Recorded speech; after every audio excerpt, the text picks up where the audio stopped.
Hello and welcome to another episode of Between the Covers. If you're watching for the first time, say hello. Even if you're watching for the second, third, 100th time, say hello. Tap the screen, show us some love and let us know where you're watching from.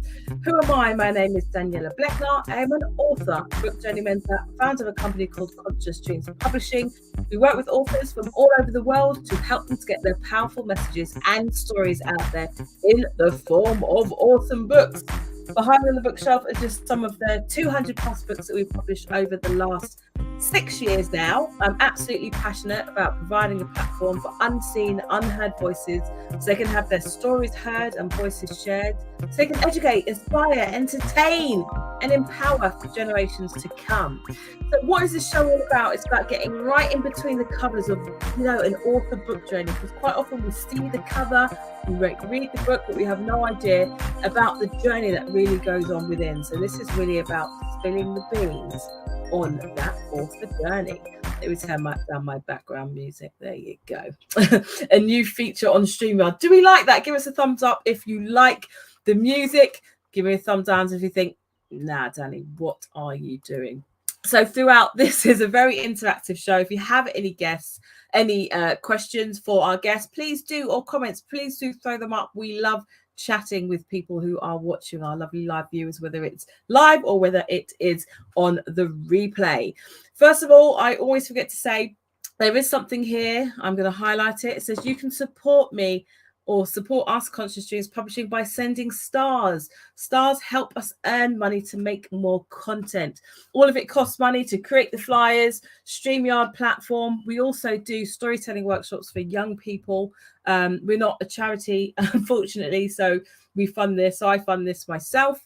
So that those stars go towards being able to provide those storytelling sessions for our young people. So without any further ado, I'm going to introduce our awesome and amazing guest. I've known her for a while. Her name is Oneness Sankara. Let me introduce her a little bit from her beautiful book, Word Sound. Look at that cover. Oneness Sankara's work is her life's passion. From the tender age of 8, she showed an incredible aptitude for the creative arts. Singer, songwriter, lyricist, actress, director, and more recently, musician. Oneness is the vanguard of the arts. Let's say, hey, big up, Kwame. Thank you for coming in. Let's say hello to our awesome and amazing guest, Oneness. Hey, greetings. She's saying greetings all the way from Grenada, people, all the way from Grenada. So how are you today, and how do you feel now that you are a published author? I feel good. I feel really, really good. I am well. I am hot, and I'm not complaining, and I'm well. She's trying to make us jealous, people. She's trying to make us jealous about the heat, eh? Kwame's in Jamaica as well, so yeah, thank you. So this is your beautiful book, and I know that you are a poet. I didn't know that you were more recently a musician as well, so we're going to touch on that too. But tell us a little bit about the book and what inspired you to write it, Word Sound. Okay, so Word Sound is it's a collection, an anthology of of poetry over the ages, So I've been doing poetry, spoken word since the beginning of this millennium, and but I'd never really published my own collection of stuff. I've got recordings, everything's quite live. And so I started to think about legacy, I started to think about when I was going into workshops or working with young people or adults, I'd be printing out my poems for them to work with and all the rest of it. And I thought, actually, why don't we have it in one space where it lives on? Having it, paper is old school, but it lives on. It lives on. So yeah, it's when I started to think about legacy and started to think about me beyond now.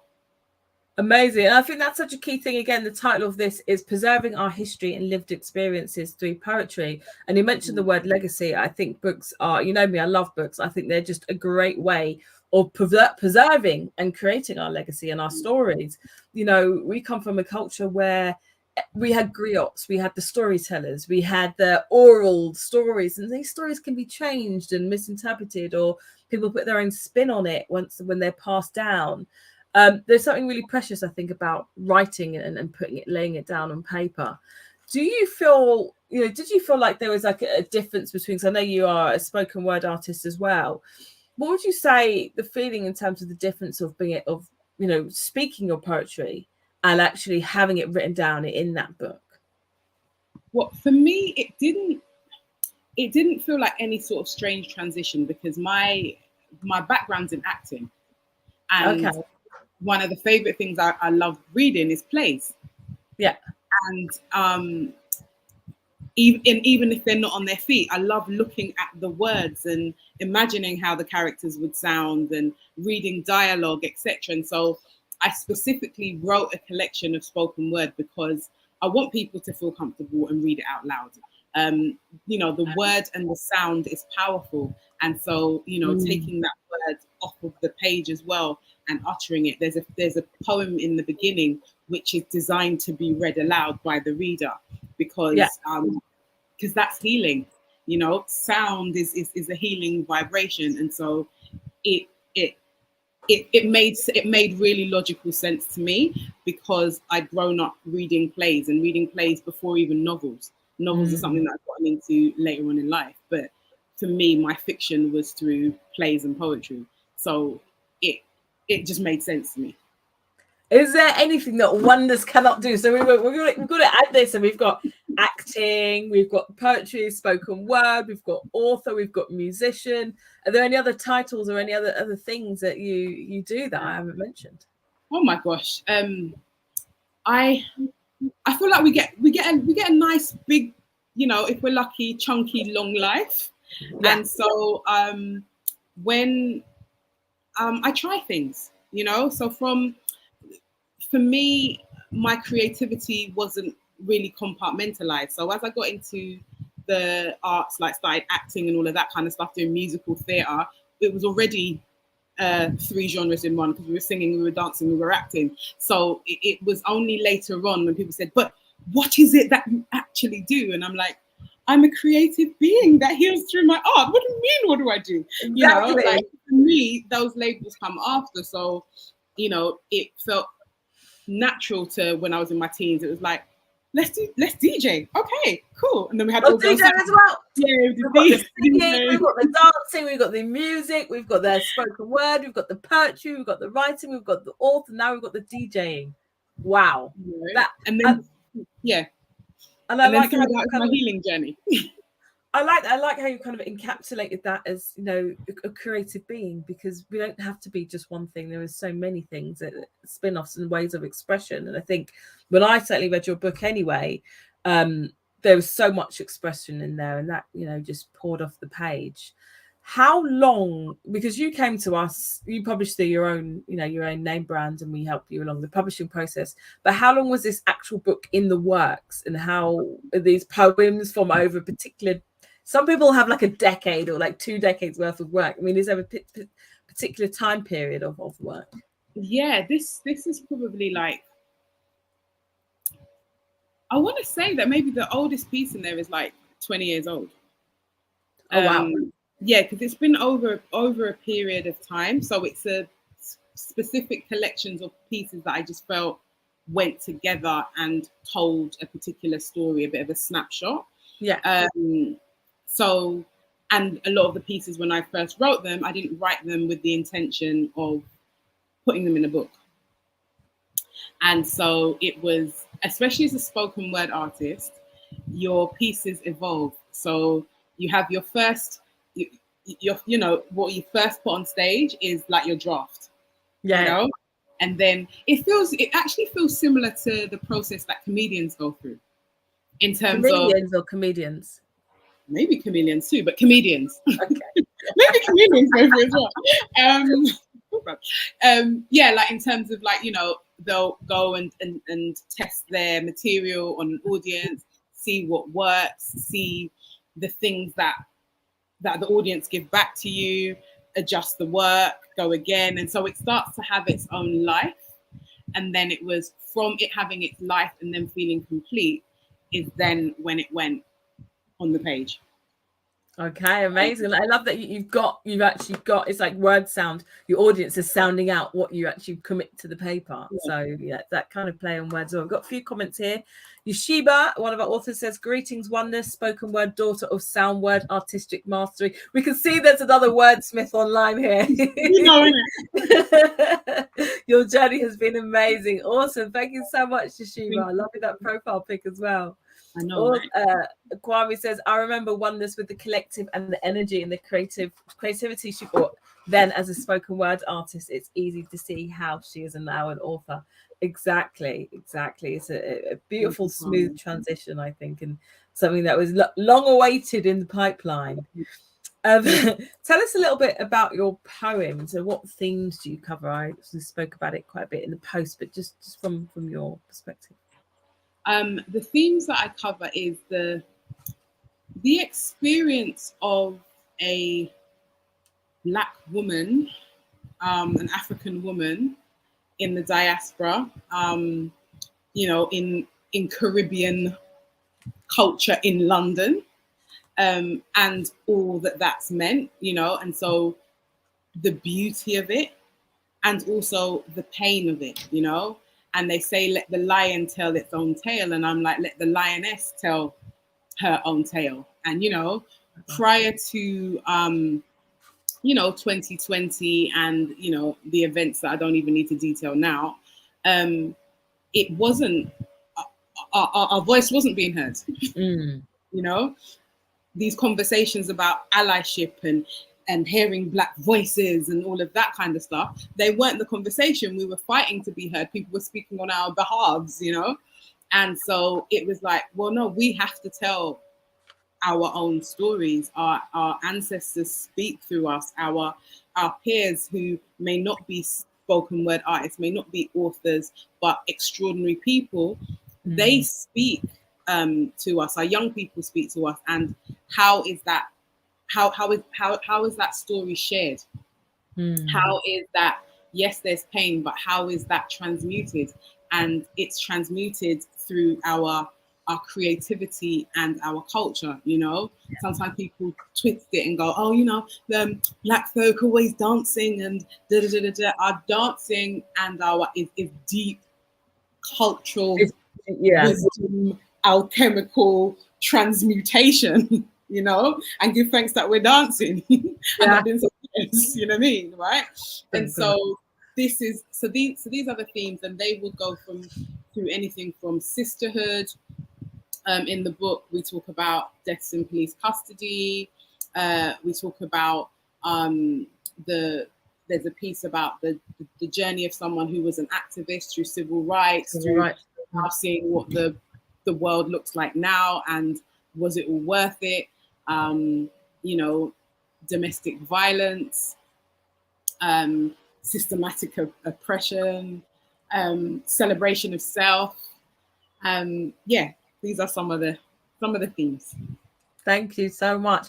And if you want to read the poems and really get a sense of the depth and breadth of the themes, the book is here. It's word sound, available at all good retailers. Look at that beautiful cover. Beautiful poems. And I think you said something poignant about, expression. I started off writing poetry. I used to do spoken word as well. Not on your level, but a couple of bars here and there, and they loved it. It was just a real sense of this sense of being cathartic. I can never say the word. A cathartic sense, but a real sense of deep healing, being able to speak out and express yourself in a creative way, and almost like you're saying, transmuting something, and I think there's something beautiful about capturing that in a book.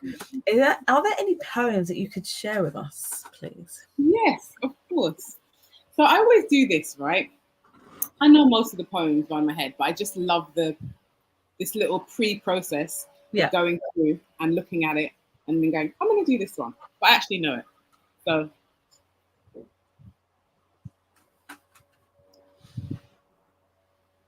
I used to ask myself why I was here, living in fear, going nowhere, pretending I didn't care. I used to ask myself, how come? Am I the only one that don't feel right in the United Kingdom?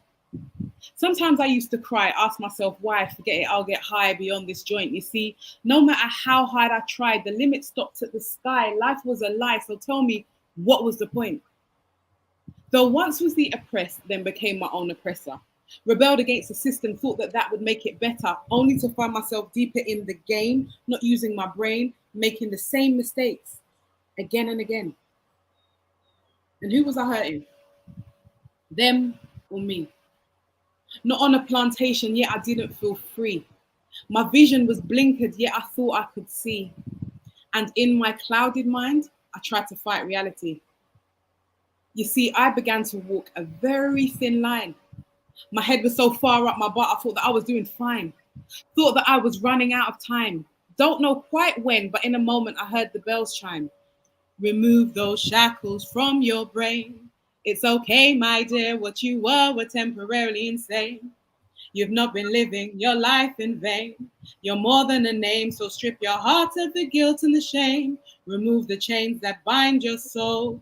Grab a hold, release your spirit and let it take control. My child, I know you're lost trying to find your role. Look deep inside and your strength will multiply tenfold. Well, what about my hate? And what about my anger? And what about my pain? And what about the lies? What about my past? I'm scared of tomorrow. Let yourself be filled with natural highs. Why are you telling me this? I want it to be easy. I do want more, but the road is too long. Look, I don't want to know no truth, and I don't want to be inspired. Just bring me back to where I was without my heart feeling wrong. Now bring me back to where I was. That was the biggest joke. Best I tied a rope around my neck and tried not to choke. See, I was blindly drifting and definitely broke, not wanting to acknowledge any spiritual growth. But there was something going on from deep within me. The same thing that was within my ancestry. The thing that picked my people up the many times that they fell. And it's the same thing that let me know I weren't doing so well. So the fact that I'm here right now, today on this planet, that's a miracle nonetheless. It truly lets me see that I'm undoubtedly blessed. So as I cried out loud, somebody heard my song. It didn't take long. They let me know I wasn't wrong, that I could stand up strong and keep going on and on. So bring me back to where I was. I was brought back to the beginning, like a fetus in the womb, feeling the love that I was bringing. Not thinking about life, just simply living, receiving the protection that my mother was giving. Then I was born onto this world, lovingly embraced. Felt my mother's energy when first she saw my face. Equipped with the tools so I could stand the pace as my trust misplaced, my energy rate treated like a mistake because of color and race. How much more could I take? What decisions to make? What was going on? I was about to break.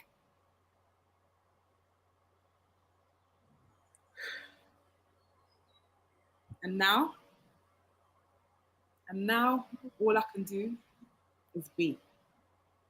The only person I can be is me. Living in full authenticity, simply allowing myself to be free. And that was me. Woo! Here we go. Doing the, don't leave me clicking. If you're watching, I want to see some clicky emojis coming up, please. I'm so glad you read that one because that is actually the one that I turned to. There we go. B. What a be accompanied with a beautiful photograph here. Absolutely beautiful. I love the depth of that poem because you explore so many different facets. Pam, pam, pam. But let me just highlight some of these. I can't see them. Oh, you can't see them? Can you see them on the screen? No. Oh, okay. There you go. Sophia says, yes. Oh my gosh, these comments. I didn't even see them. Sorry. Heart emojis here. Deborah says, love the poems. You've got some beautiful emojis there. I have to share them. I absolutely love that poem because you explore so many different facets, you know, identity, the struggle, the hardship. But one of the lines that really stick out for me is that, you know, I've become from being the oppressed to becoming the oppressor of self. And then it's a sense of like taking back that responsibility. And obviously I've read these poems, but it's very different reading these poems and also reading it with a proofreader eye, as opposed to, you know, actually hearing how it should go. And I love the different voices. Just from your perspective, when you were writing it, you know, the different voices that came through, could that be, did you see that as like the voice of the ancestor kind of coming through and speaking to this woman, or was it the higher self, or was it a deeper force from within, or God, or what? How do you see that? It's interesting because this was a piece from quite early in my spoken word journey, and the early pieces, they didn't come consciously. They were literally like there was an awakening happening. So I'd get up in the middle of the night and I'd have to write, and I'd be like, it's been crazy things. Like I'm driving on a do not do this, do not ever do this, right? But driving on a motorway and having to like going to service station, right? Or a hard shoulder. No, I didn't do hard shoulder. I didn't, right? And have to like get it down, or have the melody of remove those shackles, and have to like call my answering machine because the phones weren't like, I didn't have my iPhone, a phone, and Nokia and flip, whatever it was, right? So I had to early noughties, right, or 90s. Early, so phoning my own voicemail to leave like parts of the poem, because that's how work was coming through. So I definitely believe that it was ancestral. Ancestral, you know, the Most High opening up the way, the universe lining it all up, the ancestors bringing it through. And that's why, you know, when you mention that oral tradition of the griot, you know, we still carry it, you know, and we had the griot, and also we had ancient texts. And they all had a place, and they all served the purpose, and they all created different alchemy. And so yeah, so definitely it's ancestral energy coming through. It was later on that I further developed the kind of, oh, I'm going to write a poem about this, and this is going to be my subject, and you know, that's when it becomes your work and people commission you, and then you're like, oh, I'm the right play. But before that, it was just like, I need to write. Where's the pen? And so it would even come quicker than my brain could comprehend what I'm putting down. Yeah. Amazing. Oh, that's fantastic. Thank you so much. Really enjoyed. Thank you so much for sharing that poem with us. I really enjoyed that one. Expansion Rising says hits deep. Deborah says it's an every woman poem. Sure, a lot of us here can relate, definitely. Vanita says amazing words and well performed. Deborah says it's so real, that poem. Thank you. Are you I know you're in Grenada. Are you planning on doing any performances? Are you doing anything online? Where can we see you? Where can we have more? Okay, so part of my work is creating creativity, and through running alongside of that has been my healing journey. So the journey which never stops, right? Doesn't stop. Just like your creative journey doesn't stop, healing doesn't stop. But I'm also a Reiki practitioner.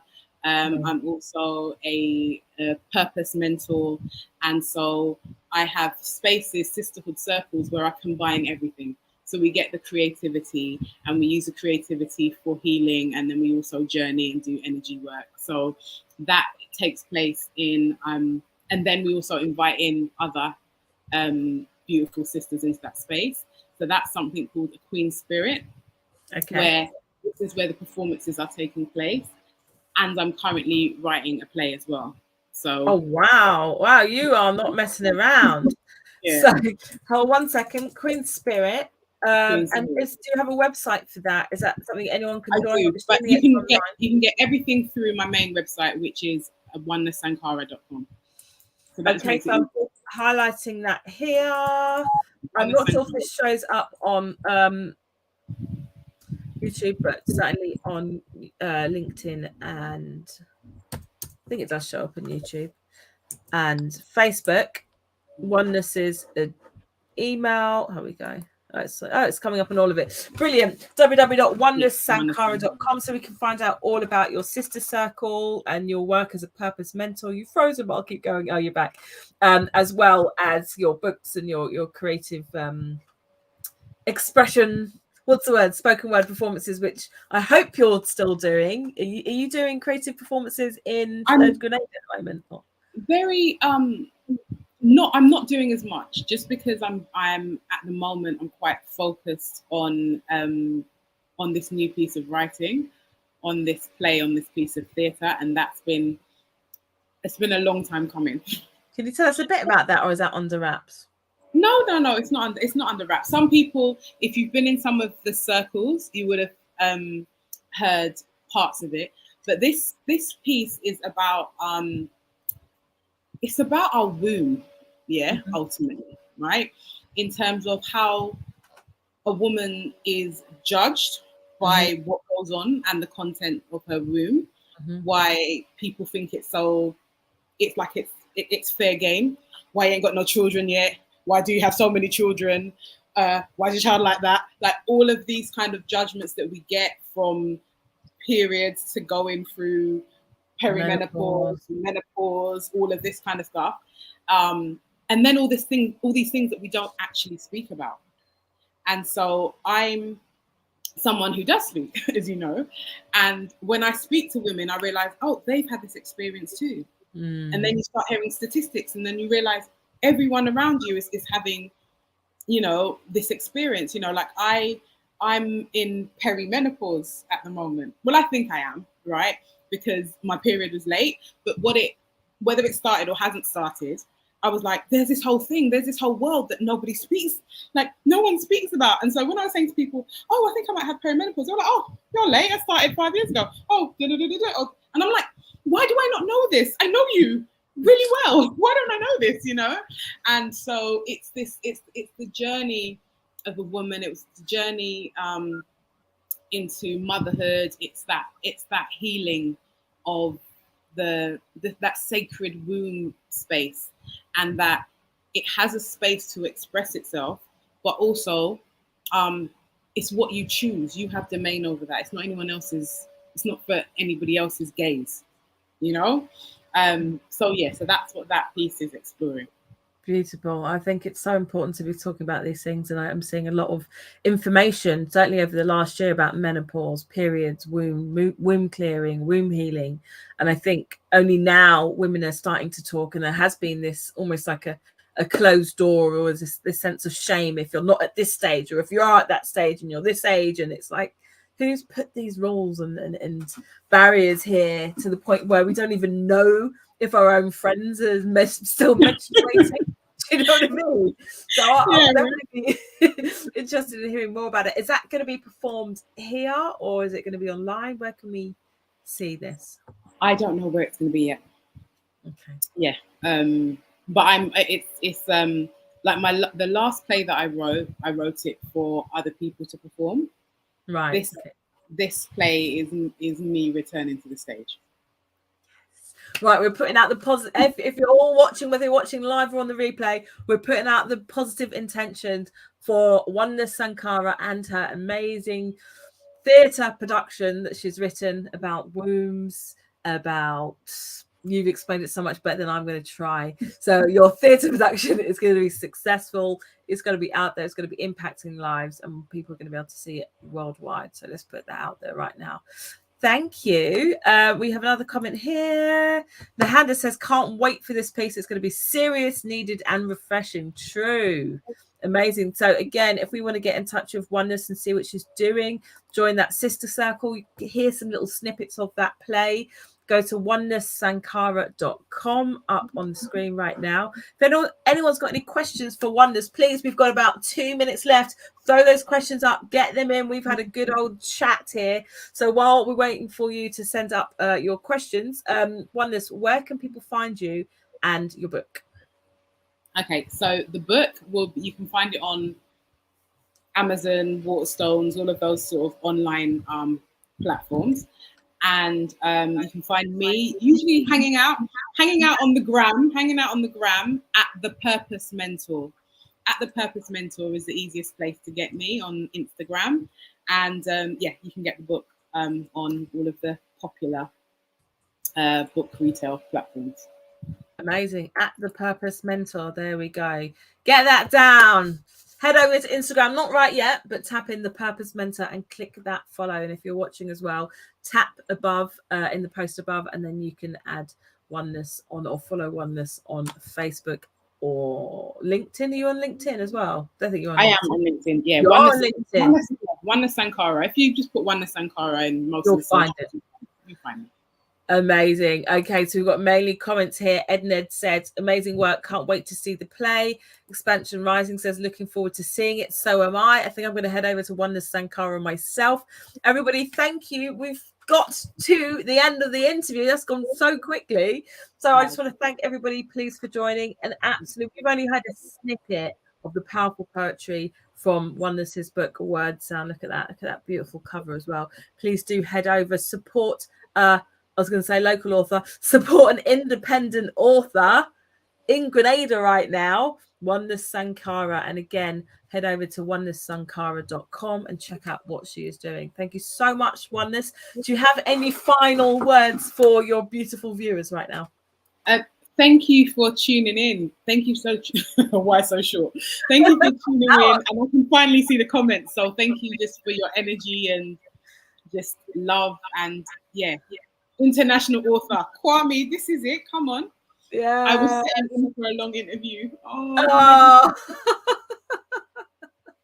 no, they're thinking the same thing. Oh, I'm sorry. Just that half an hour interview, you've hit the half an hour mark. I used to do hour-long interviews, but unfortunately, it's everyone's attention spans are so short at the moment that 1 hour is a really long show to do. But maybe we'll have one. If we want Oneness back for part 2 of this interview, you can hear some more poetry. Please do throw up some clicky fingers. Do we have the clicky finger emoji on our phones? I don't even know. We've got that. Yeah, we've got that. Or give us the hands. Give us the hands. One of my favorite emojis. One of the hands or some stars, please. If you want to see part 2, if you want to see Oneness Sankara on Between the Covers again. If you have any questions, you can throw them up and long this out for another 5 minutes if you want. Come on, audience. Throw up some questions. It is up to you. So think of the same thing. Said hand pink waving. I'm not sure what that is, but I'm assuming that's a hand waving. A pink hand waving. Okay, here we go. Now Handa wants a part 2 with you. We're gonna have to have you back, Oneness. Deborah says, okay, I have to accept. Give thanks for you both. Both of you are brilliant. Oh, thank you so much, Deborah. Nice to hear that comment as well. Why you decide? Good question. Why you here we go. We've got a question, Kwame. Thank you. Why did you decide to move to Grenada? Is the vibration higher for your writing? Excellent question. Okay, so I'm between. I'm still in the UK, but I'm also in Grenada as much as I can be, right? And yes, the vibration is definitely clearer and higher for the writing. You know, growing up in the, being in the city, it can be quite dense, and you can still write there, but London's it's fast. It's a lot. There's a lot going on. There's 5G, 6G, 7G. Your senses are being like, sometimes the senses feel like it's overloaded. Billboards, advert, bus on the side of a bus, on this, on that. And then like Grenada, now don't quote me on this bit, but I believe Green-Nada. The place is so green. Oh, okay. So green. Yeah, like you look out the window and you see green, and green is actually a really healing color, right? And so you're seeing life. You're connected to life. It's so fertile here that you can eat a fruit and dash the seed and come back in a year and something is growing. No one's even watered it, even tended to it. Like someone will say, oh, when did you plant sorrel? I didn't. Like, do you know what I mean? And it's there. And so it feels like that in the creativity. It's also the land of my recent ancestry. So my parents, my grandparents, my great grandparents, and maybe like 5-6 generations. And so ancestral healing was required. And there was a requirement to understand or overstand how did I become? You know, how did I become? What is the context? What is the other parts of my story? And so Grenada is giving that. It's beautiful to bring my children here to come and experience that, and not just my biological children, but my community children. I have a daughter from the community who's over here at the moment, who is also getting a connection to this rich earthly experience. And then, of course, that's going to give me an expansive space to continue to create. Beautiful. So that was a long answer, in it, but but needed. Beautiful answers. I know Kwame can relate to that too. I mean, I'm from like, I've just moved recently from like deep inner southeast London, tower blocks everywhere, to just outside of Croydon, and I'm feeling the difference. And I'm not even talking about Grenada. You know what I mean? Woods behind my house. You've got the greenery, and it gives you a different mindset. The fresh air. It just gives you that moment to pause and just be. So. Yeah. You being in Grenada connected to your ancestry, I think, is even more powerful as well. And I think it's definitely something to think about going home.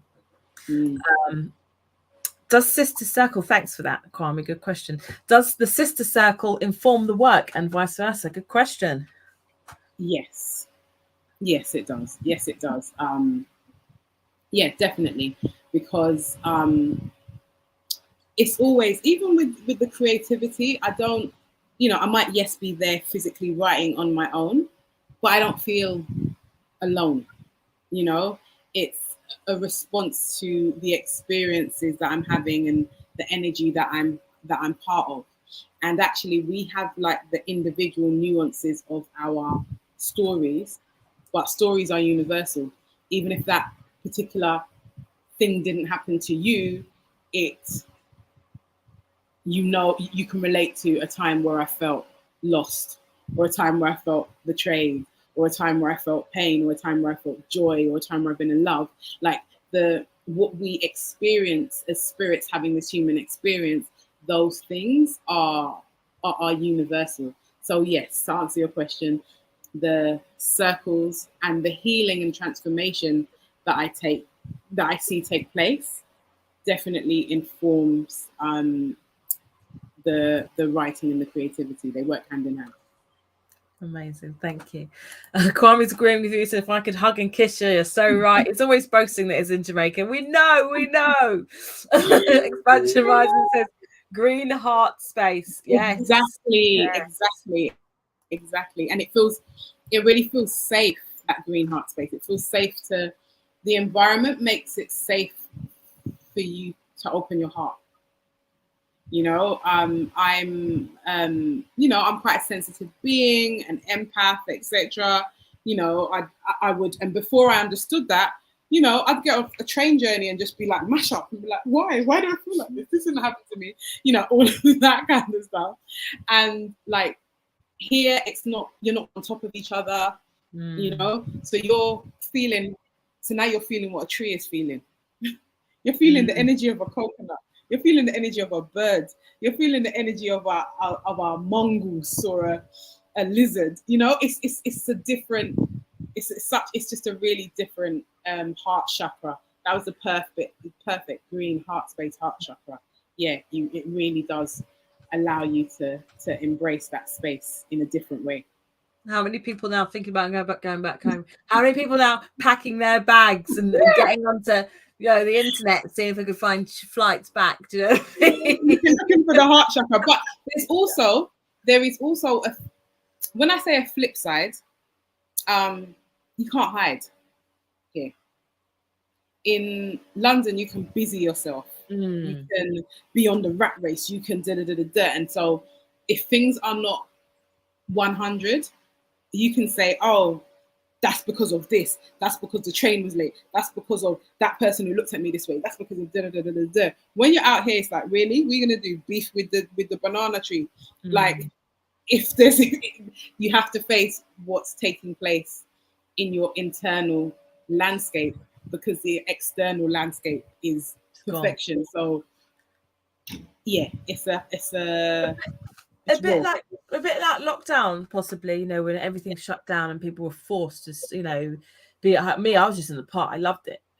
the being, you know, outside in nature part, but it's forced everyone to slow down and really look within, go within and see what's happening, because those distractions, you're saying, had gone completely gone for most people anyway. So Oneness, it's been an absolute pleasure. Can I say, audience, you have been amazing. Thank you so much for throwing up those questions and your beautiful support for Oneness. I've really enjoyed interviewing you, and I think I'm going to go online now and have a look at getting the ticket to Jamaica. The green, the country. Yeah, I'll come over to Grenada as well. All right, here we go. Kwame saying, I concur, Oneness. The Caribbean is a space of exposure, yet empowerment, and elevates life. Maybe that's a new book. Maybe that's a book idea, something to explore. But we really must go. Thank you so much. It's been absolutely amazing. We're going to be back again Thursday, 7 p.m. GMT, 2 p.m. EST, where I'll be interviewing the awesome and amazing Monica Butler, aka author name Annette Austin, who is the author of a series, The Fall of the House of James. Absolutely amazing. 6 novels. She's also written another book called The Devil Within, which is her first crime thriller. So I'm going to be speaking with her. Also, my partner's sister. So that's another spin on it. Absolutely amazing author. I will see you next week. Oneness, thank you so much. And I hope to catch up with you very, very soon. Thanks, everyone. Bye.